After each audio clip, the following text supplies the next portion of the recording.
En contexto, voces que revelan las conexiones entre lo global y lo local.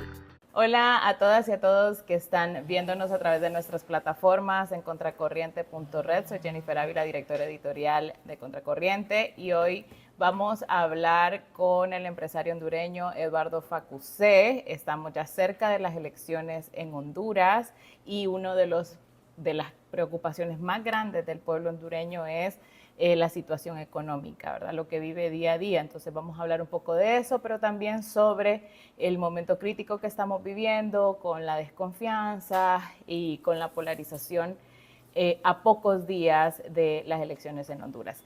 Muchas gracias, Eduardo, por atendernos. Un gusto estar con usted, Jennifer, y todos en Contracorriente.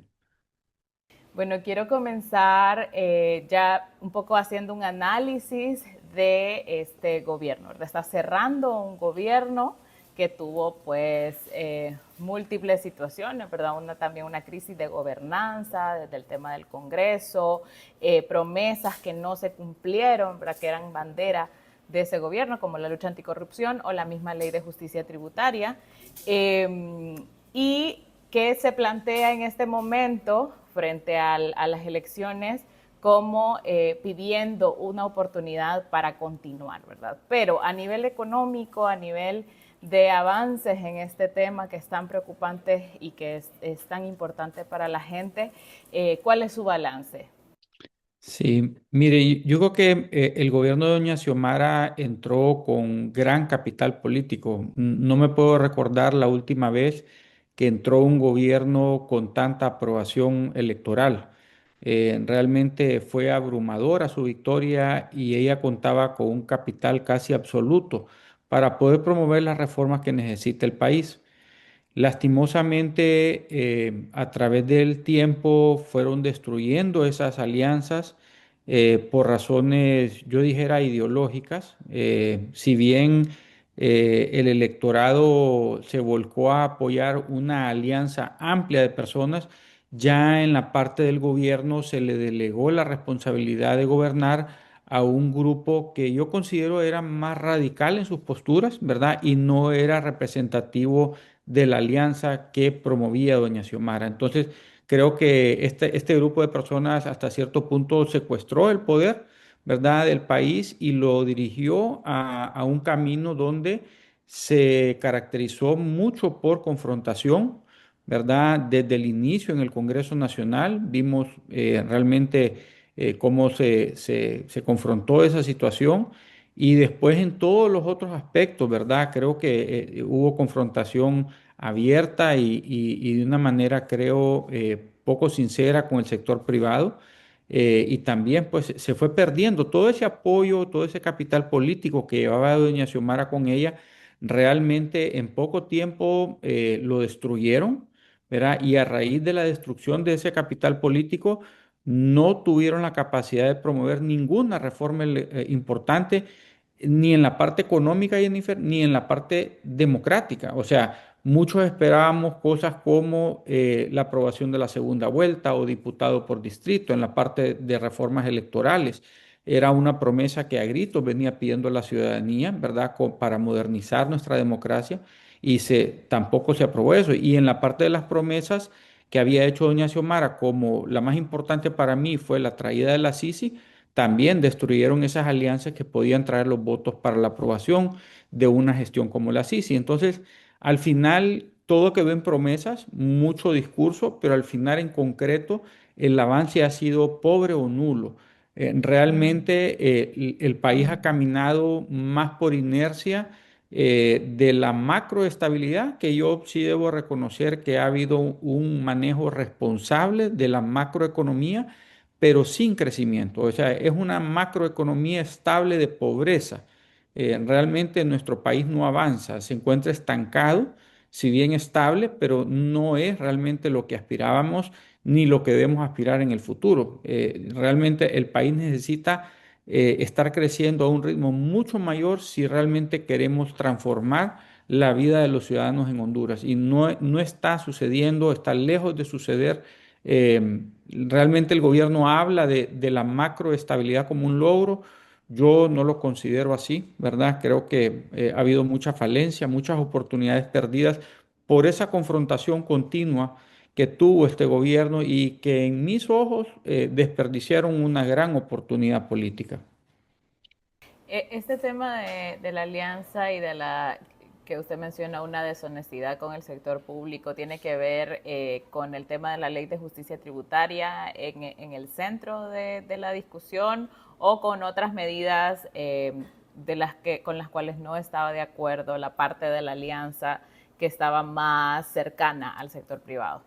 Yo creo que en los dos aspectos, Jennifer, o sea, en la parte electoral, o sea, la adhesión del señor Salvador Narrala fue importante para la victoria de doña Xiomara, o sea, había un bloque de votantes de centro, le llamo yo, que apoyaron, ¿verdad?, la elección de doña Xiomara y cuando ya llegó a gobernar doña Xiomara, lo primero que hicieron fue apartar la figura de Salvador Narrala hacia un lado, lo desplazaron completamente y se confrontaron con él, cosa que yo pienso que fue un desperdicio, ¿verdad? Porque al final el electorado había votado por la alianza, no solamente por Libre. Entonces, me parece que ahí empezaron a perderse las oportunidades.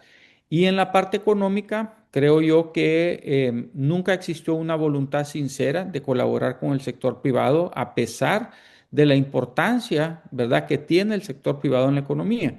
La inversión viene del sector privado, el motor, ¿verdad?, de la economía es el sector privado y no hay manera que tú puedas sacar adelante una economía si estás confrontada con el sector privado. Eso me pareció un grave error y realmente me apesara, porque como te digo, para mí fueron años perdidos donde se pudieron haber avanzado en muchas reformas. La ley de justicia tributaria realmente solo fue un instrumento más de confrontación con el sector privado cuando se le trató de señalar como el responsable de todos los problemas de Honduras, cuando bien sabemos de que hay responsabilidad también de la clase política y no lo admiten, ¿verdad? Muchos de los problemas ha sido por mala administración pública, ¿verdad? Por la corrupción que impera en ese sector también. Y si bien hay corresponsabilidad en el sector empresarial, es compartida, como le digo, con el sector político. Entonces, el tratar de presentar al sector empresarial como el culpable de todos los problemas de Honduras me pareció que no se vendió al final. Yo creo que el electorado está pasando factura sobre ese tipo de discurso, ¿verdad? No creo que la mayoría de las personas creen eso y por lo menos las encuestas que he visto, eso es lo que yo siento. Y realmente es un discurso más o un instrumento que se usó como discurso político más que otra cosa. Al final ellos aprobaron muchas leyes que querían, ¿verdad? Eligieron un fiscal casi de manera forzada y implementaron otras medidas que realmente sí aprobaron, pero la ley de justicia tributaria yo estoy convencido de que nunca hubo una intención en aprobarla, solo fue un instrumento político para tener a quién señalar y a quién culpar de la propia incapacidad de resolver los problemas propios que ellos tenían. Entonces, realmente siguen hablando de que ellos son resistencia, siguen hablando, ¿verdad?, de la manera como que si ellos no gobernaran, teniendo todos los poderes del Estado, o sea, controlan el poder ejecutivo, controlan el poder legislativo y controlan el poder judicial y el fiscal. Realmente no comprendo yo por qué siguen hablando de esta manera, como que si no tuvieran herramientas ellos para poder promover los cambios que necesita el país y solo se dedican a señalar a terceros como los responsables de los problemas de Honduras. No, no me parece a mí correcto y creo que el votante tampoco está comprando ese cuento. Usted habla de un sector privado, pero yo quiero saber si es realmente un sector privado unificado, si durante estos 4 años se vio quizás a una parte del sector privado que sí apoyó al gobierno o otra que se distanció más. ¿Cómo se ve ese sector privado de Honduras? ¿Cómo se vio en esos 4 años y cómo se ve en este momento que está previo a las elecciones? Yo creo que el sector privado está más unificado que nunca. Creo que si había algún tipo de diferencia antes en cuanto a la implementación de las políticas económicas que existían antes, al ver la experiencia que se tuvo con este gobierno, eso terminó de unificar ¿verdad? Y a disipar las diferencias dentro del sector privado. Realmente hoy yo considero que el sector privado está más unido, ¿verdad? Que hace 4 años y están tratando de promulgar, ¿verdad? Un futuro más certero, ¿verdad? Pero no ha habido con quién trabajar. O sea, el sector privado tal vez lo que se ha identificado es como un actor que quiere promover bienestar, pero no encuentra con quién hacerlo, no encuentra pareja, ¿verdad? En el gobierno para poder trabajar de la mano e impulsar la economía y hacer crecer el país a un ritmo que no sea el histórico, que no nos ha traído ningún cambio, Jennifer. ¿En qué cosas se han distanciado los grupos dentro del sector privado en estos 4 años? Porque este discurso polarizante de la ley de justicia tributaria, quiero saber si tuvo un impacto en la división del sector privado. Y luego en este momento electoral, ¿tiene algún impacto el hecho de que no hay una alianza de oposición? O sea, que la oposición está dividida también, ¿tiene un impacto en la división del sector privado?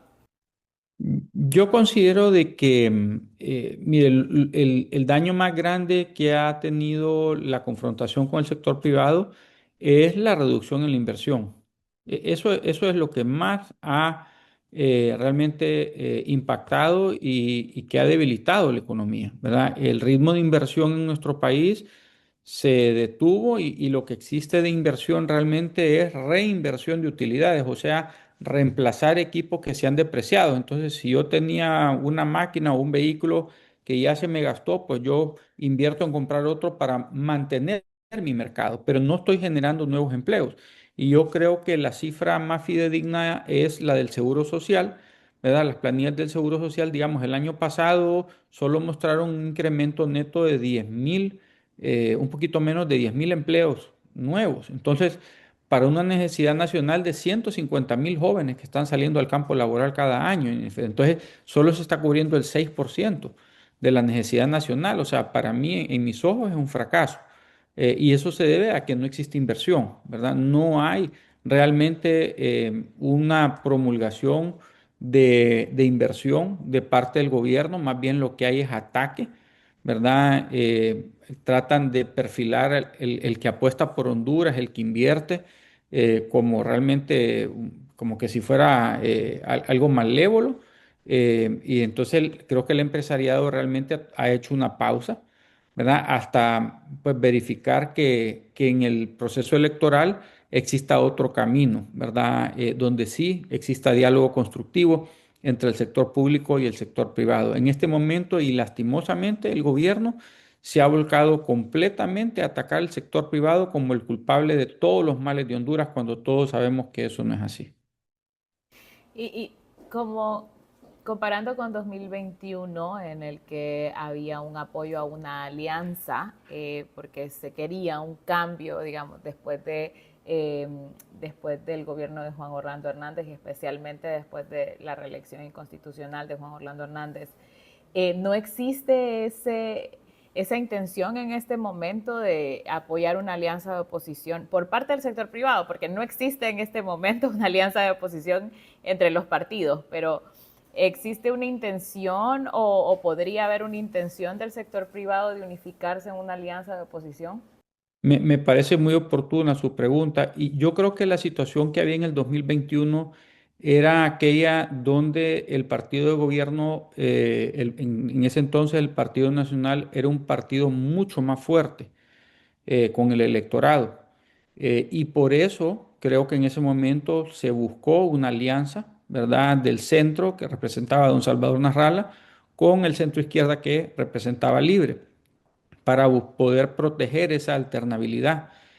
Pienso que en este momento, y según los números de encuestas que he visto, el sector privado está tranquilo en el sentido de que sienten que cualquiera de los candidatos de oposición puede fácilmente derrotar al partido de gobierno. Entonces no se ve una necesidad inmediata de una alianza porque ambos candidatos, por lo menos en las encuestas que yo he visto, van arriba de la candidata del partido de gobierno. Entonces, me parece que es una posición un poco distinta en el sentido de que este gobierno ha generado sorpresivamente, ¿verdad?, mayor rechazo por la falta de respuesta que ha tenido a las necesidades del país. Entonces creo que el electorado siente una necesidad de alternancia, sea con cualquiera de los candidatos de oposición, ¿verdad? Que va muy por encima de aquellos que apoyan la continuidad de este tipo de gobierno. Ujú. Usted mencionaba de, bueno, que no se cumplió las expectativas a nivel económico. Sin embargo, desde la Secretaría de Finanzas, justamente el mes pasado, publicaron que la economía hondureña ha crecido más de lo previsto, según el ministro Cristian Duarte, y él menciona una revisión al alza del crecimiento del Producto Interno Bruto que se aproxima al 4%, un reflejo de un desempeño sostenido en todas las actividades productivas, con un crecimiento de 4.6% en el primer semestre de 2025, la recuperación del sector agropecuario, la expansión de la industria manufacturera y el dinamismo de los sectores financiero, comercial y de transporte. También destacó un superávit en la cuenta corriente y un saldo histórico de reservas internacionales netas superiores a 9.400 millones de dólares, equivalentes a 5.8 meses de importaciones. Todos estos datos pueden sonar como a otro idioma para la gente, pero ellos, pues sí, el gobierno ha salido, y de hecho cuando hay muchas críticas en tema de las medidas económicas, ellos han salido con estos datos y han salido también con los datos de que el Fondo Monetario Internacional, que el Banco Mundial, que el BCE siguen financiando a Honduras. ¿Cuál es su respuesta ante esto? ¿Cómo podemos explicarle a la gente también los puntos críticos que usted mismo ha puesto antes versus esto que son los puntos de defensa que tiene el gobierno? Me parece muy buena su pregunta, Jennifer. Y yo sí quisiera decir de que difiero bastante de la perspectiva del ministro. Lógicamente, él es parte del gobierno y tiene que defender la gestión. Pero yo creo que si somos objetivos, y él habla ahí de qué sectores son los que están en franca recuperación, él habla del sector agropecuario, digamos. Le voy a explicar qué es lo que ha sucedido en el sector agropecuario para que comprendamos que no es por acciones propias que ha habido recuperación. La recuperación del sector agropecuario se refiere al incremento en el precio del café, ¿verdad? Esto es algo externo a nuestras decisiones y es por esa razón que ha repuntado el sector agropecuario, ¿verdad? Sencillamente y únicamente por el precio elevado del café en este momento y del cual nosotros pues estamos gozando, ¿verdad? Realmente no se ha hecho mayor impulso en la producción nacional de granos básicos. Realmente no ha habido ningún cambio sustancial en la producción nacional en el agro. Usted ve los números del Banco Central y reflejan variaciones que son realmente pírricas o negativas. Entonces, yo no considero que hayan sido decisiones internas las que hayan dado este resultado. Y el otro sector que está creciendo es la intermediación financiera y el comercio importado. ¿Por qué crecen estos sectores? Pues muy sencillo, las remesas, ¿verdad? Hemos tenido un incremento también enorme de remesas y eso ha dado lugar a que estos sectores se vean impulsados. Pero lo que quiero tal vez yo es decirle que si bien y debo reconocer que ellos han sido responsables en manejar la macroestabilidad, no han generado ningún crecimiento, ¿verdad? El crecimiento y la mejora que ha venido es por factores externos que hay en este momento, ¿verdad? Y que vinieron a incidir positivamente en nuestro país, caso del café y caso de las remesas. Estas dos cosas son los que nos mantienen con ese impulso positivo. De no ser por esos dos factores, Jennifer, o sea, el país estuviera atravesando un camino mucho más difícil. Es más, yo no quisiera irme tan atrás, sino que irme a septiembre del año anterior, donde el gobierno casi tuvo que arrodillarse al Fondo Monetario Internacional, ¿verdad? Para que les ofreció cualquier cantidad de medidas, devaluar la moneda, incrementar la tasa de política monetaria, o sea, se abrieron completamente porque el país estaba realmente al borde del colapso en el tema de las divisas. Entonces aceptaron todas las condiciones que impuso el fondo para poder accesar divisas, ¿verdad? Sin saber, y yo creo que nadie sabía, pues que este año íbamos a gozar de esos dos ingresos enormes del café y las remesas que han venido a salvar, ¿verdad?, la actividad económica del país. Entonces, me parece a mí que estarse tomando responsabilidad por estos éxitos no me parece que sea lo más, vaya, adecuado, pero sí, yo quisiera reconocer que yo sí creo que el ministro Duarte, el Banco Central, de doña Rebeca, realmente son personas responsables. Yo no quiero demeritar el trabajo de ellos en mantener, ¿verdad?, la estabilidad de la economía. Lo que yo critico es que no hemos tenido un crecimiento desde lo interno, no hemos tomado políticas desde lo interno para hacer crecer nuestro país. Miren, nosotros tenemos un estudio en los últimos 30 años, el crecimiento real del PIB per cápita, si es por persona, realmente ha tenido un crecimiento pírrico de 1,18%, Jennifer. Esa es la realidad en los últimos 30 años y estos últimos 10 años han sido alrededor del 1. Entonces, no hemos tenido un crecimiento. O sea, si estamos produciendo más porque somos más personas, no porque estamos siendo más productivos, porque no hemos tomado las decisiones internamente a mejorar esa productividad. Entonces, y este gobierno, pues lastimosamente, ¿verdad? A mi pesar, porque creo que muchos lo apoyamos en su inicio, no tomó ninguna medida ni determinación para hacer avanzar la producción nacional, para tener menos dependencia del sector externo, sino que hoy día seguimos importando más que antes y seguimos dependiendo de estas cosas externas que suceden en el mundo. Y no hemos tomado acciones o reformas económicas importantes que impulsen o estimulen la producción nacional. No se le ha dado ninguna preferencia al productor nacional ni ningún estímulo para que se pueda invertir en los sectores productivos. Y con ese punto, porque en algunas encuestas sobre los logros del gobierno sí aparece el bono tecnológico, por ejemplo, o el apoyo a los productores de café o a los productores en el campo. ¿Ese apoyo no es suficiente para que tengamos un crecimiento de producción? Eso por un lado. Y por otro lado, con el tema de estar dependiendo de factores externos, también se nos puede venir una ola de deportaciones y una reducción de las remesas. ¿Estamos preparados para enfrentar eso? Porque Honduras ya perdió el TPS en Estados Unidos y la política de Estados Unidos es expulsar a todas las personas migrantes. Sí, creo que el bono tecnológico no es otro y no es distinto a lo que ya hacía el gobierno anterior de Juan Orlando Hernández.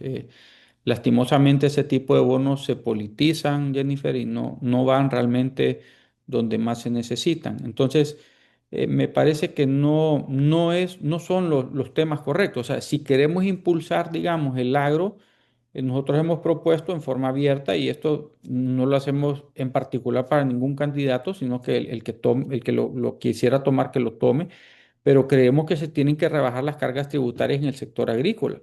O sea, no es posible que sigamos importando el maíz, ¿verdad? O que sigamos importando el arroz o los frijoles que podemos producir internamente. ¿Verdad? Lógico, si te toca competir con alguien que importa, ¿verdad? Y tú vas a pagar el mismo impuesto, que es más fácil, Jennifer.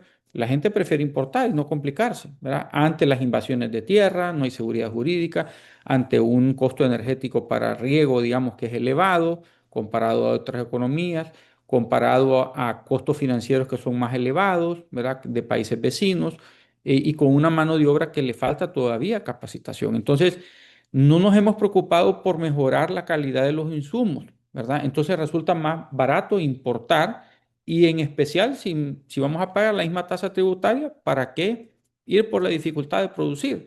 Entonces, mientras no se comprenda que al productor nacional se le tiene que favorecer y dar un estímulo fiscal para darle un espacio que pueda competir con el importador, realmente nunca vamos a hacer despegar la producción nacional. Entonces, ese es el tipo de cambio que necesitan. No es un bono tecnológico como lo plantean ellos, ¿verdad? Que se convierte más bien en una dádiva política. Al final se convierte en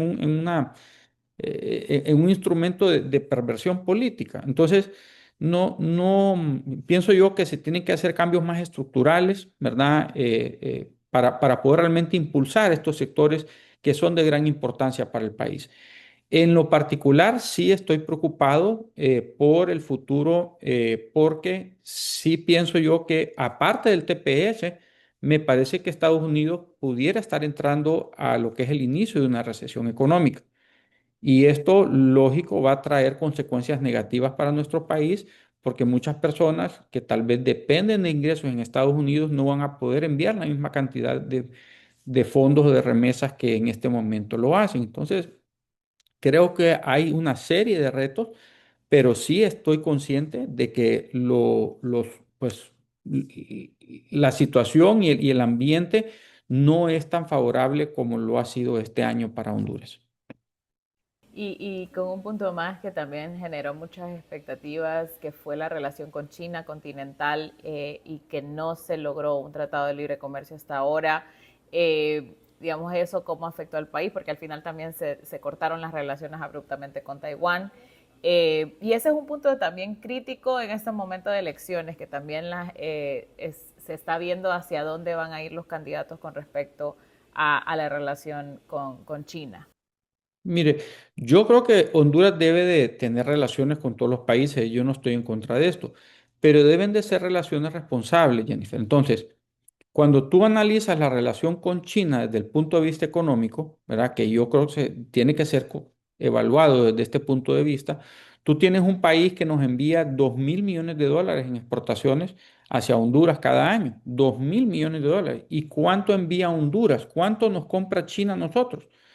Es una pírrica cantidad de 23 millones, ¿verdad? Frente a 2.000 millones. Entonces, realmente ellos están inundando nuestro pequeño mercado y no nos dejan accesar el mercado enorme que ellos tienen.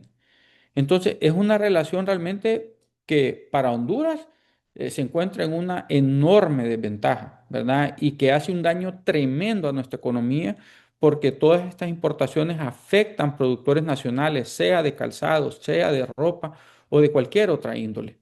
Entonces, no me parece justo, inclusive, que se esté hablando de tratado de libre comercio cuando definitivamente ya estamos en una posición débil ante China, o sea, ya completamente debilitados y encima se quiere aperturar más el mercado. Me parece un error grave y si se está poniendo la política por sobre los intereses económicos, me parece aún más grave. Ahora, por el otro lado, si usted analiza la relación con Estados Unidos, usted podría argumentar de que nosotros importamos siempre más que lo que exportamos a Estados Unidos. No tan grave como lo de China, ¿verdad? No en esa proporción, pero sí es negativo. Pero cuando usted incluye el flujo de las remesas, se vuelve una relación positiva para el país. Entonces, nosotros tenemos que cuidar aquellas relaciones que sean positivas y aquellas que son negativas debemos de buscar mecanismos cómo regularlas, porque tampoco podemos abrirnos al mundo a que nos despedacen la economía solo por cuestiones políticas, pero pareciera ser que eso es lo que está ocurriendo con la relación con China en este momento y por eso es que hay posiciones tan polarizantes sobre ese tema. ¿Verdad? Yo sí creo que la relación con China se tiene que revisar, o sea, yo no estoy diciendo que se debe romper con China, pero sí se tiene que regular, ¿verdad? La manera como ellos ingresan sus productos a nuestro mercado, destruyendo toda la producción nacional y los empresarios y emprendedores nacionales. La candidata oficialista Rixi Moncada, quien fue ministra de Finanzas también, aparte de también ser ministra de Defensa, su propuesta más grande es democratizar la economía. Al menos eso a nivel de discurso dice, habla mucho de democratizar la economía, dice que va a cerrar la central de riesgos, que va a hacer desaparecer la central de riesgos y pues lo que ya hemos hablado, ¿verdad? De atacar al sector privado, las 10 familias, etcétera. ¿Cómo, ¿Cómo se puede interpretar este tema de democratizar la economía que ella pone ahí como su propuesta? ¿Y qué tan realista es entrar al control del sistema financiero como ella pues lo propone con estos temas, con estas acciones como el tema de la central de riesgos? Sí, me encanta su pregunta. Mire, a mí me da tristeza, ¿verdad? Porque yo creo que habla desde el desconocimiento, ¿verdad? Pero sí me parece que es irresponsable vertir opiniones sobre un tema que no conoce. Cuando usted necesita una operación del corazón, usted no va a buscar un carpintero, usted va a buscar un doctor. La abogada Moncada es una abogada, ¿verdad? Entonces me parece que tiene conocimiento un poco limitado sobre la parte económica y creo que ahí puede estar el problema, ¿verdad? Siento que hay debilidad. Cuando ella habla de abolir la central de riesgos, me pregunto yo, ¿en base a qué se van a dar préstamos? ¿Verdad? La banca, o sea, ¿en base a qué va a operar la banca? ¿O es que el gobierno va a dictaminar a quién se le presta y a quién no?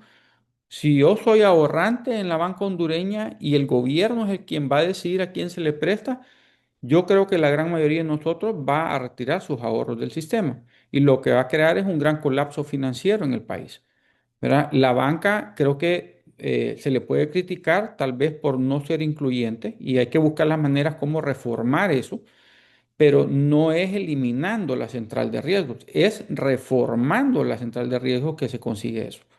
La banca ha sido seria, ha sido responsable, ¿verdad? Y yo creo que si se buscan cambios, debe de ser dialogado con el sector que usted está trabajando, ¿verdad?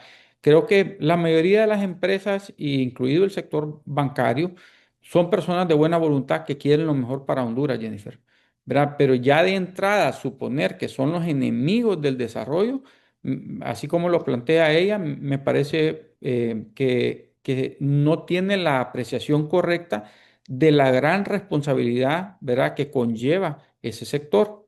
Entonces, ojalá que solo sea un discurso político, ¿verdad? Que ella lo que esté realmente promoviendo solo sea un discurso político, porque de llevarse a cabo estas medidas me parece que echarían al traste con todo el sistema financiero del país. O sea, ¿en base a qué se va a prestar dinero? ¿En base a lo que se elija?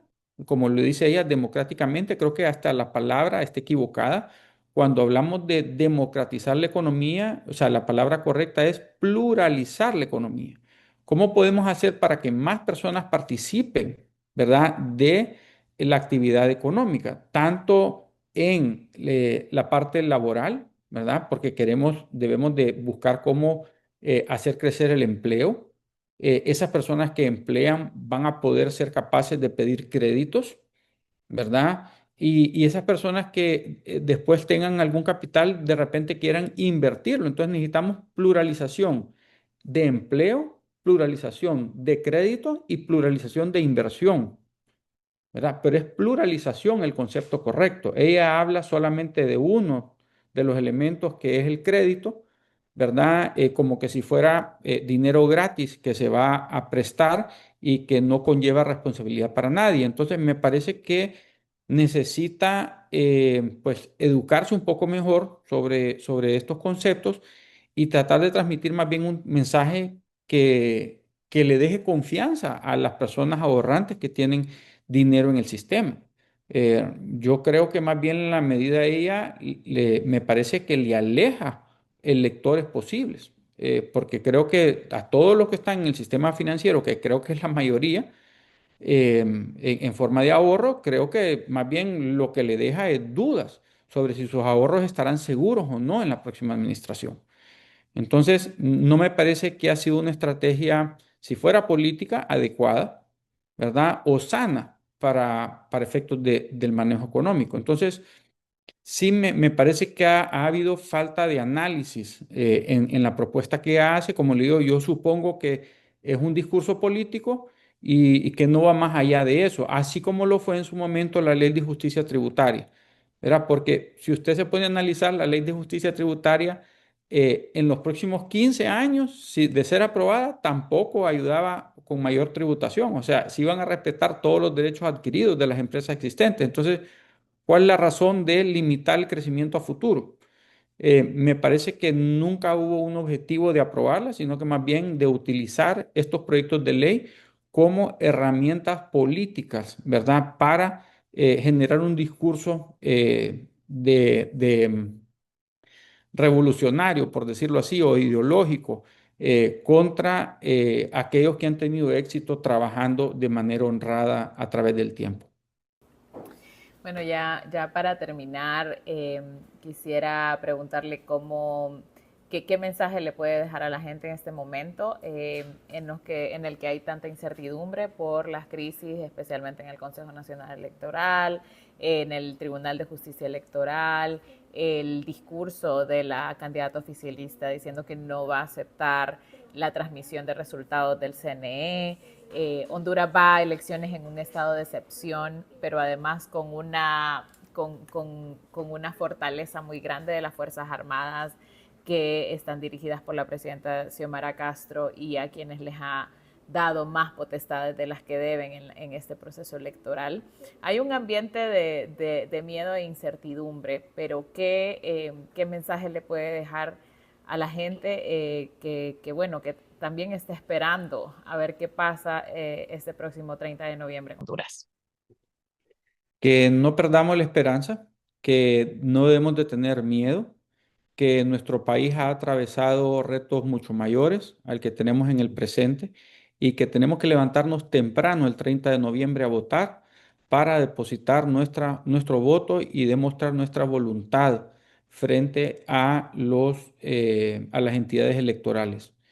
Pienso de que estas decisiones de parte del gobierno de instalar lo que yo llamo una dictadura desde el Ejecutivo con ese estado de excepción, una dictadura desde el Legislativo con esa comisión permanente y una dictadura en la parte de justicia con un fiscal que está hasta cierto punto parcializado, ¿verdad? Solo promoviendo acciones contra personas que están en los partidos de oposición y no el propio. Me parece que solo demuestra de que el partido de gobierno está tratando de tensar, ¿verdad?, el sistema hasta donde se lo permita la población, porque tienen una debilidad electoral, ¿verdad? Esta tensión para mí lo único que refleja es una debilidad electoral y yo según las encuestas que he visto, pues esto se confirma también. Pero yo pienso de que todo va a transcurrir en paz y tranquilidad, Jennifer, y yo pienso que el 30 de noviembre todos los hondureños que amamos a Honduras saldremos temprano a depositar ese voto para elegir nuevas autoridades y cambiar el rumbo que lleva el país.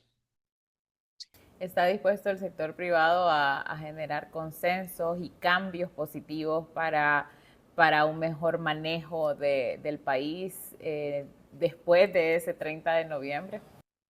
Yo creo que el sector privado siempre ha estado anuente y atento a colaborar, ¿verdad? Me parece que quien no ha estado anuente ha sido este gobierno. Y como le dije yo antes, creo que se ha desperdiciado una gran oportunidad, se han desperdiciado años valiosos, ¿verdad? Con una economía que crece a un realmente ritmo pírrico. Cuando aplauden estos crecimientos del 3 y el 4%, a mí me entristece.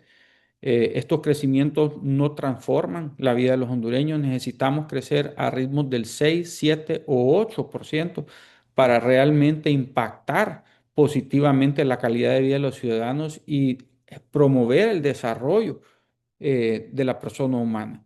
No es con crecimientos del 3 y el 4 que lo vamos a lograr. Entonces, estar aplaudiendo mediocridad, a mí no creo yo que sea algo que debemos de celebrar.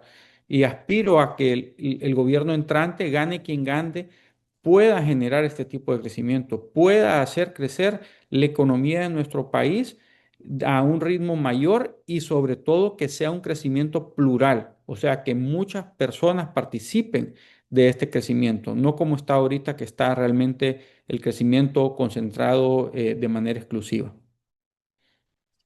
Bueno, muchas gracias, Eduardo Facusé, empresario hondureño, por esta entrevista a pocos días de las elecciones en Honduras. Y pues aquí seguimos analizando lo que pasa en Honduras en Contracorriente y en nuestras redes sociales y en todos nuestros canales y especialmente a través de nuestras entrevistas semanales en Patreon. Muchas gracias. Muchas gracias a ustedes, Jennifer, por la oportunidad. Gracias por suscribirte a nuestro Patreon.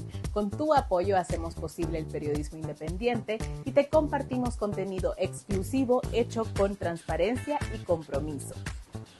Con Contracorriente estarás siempre en contexto.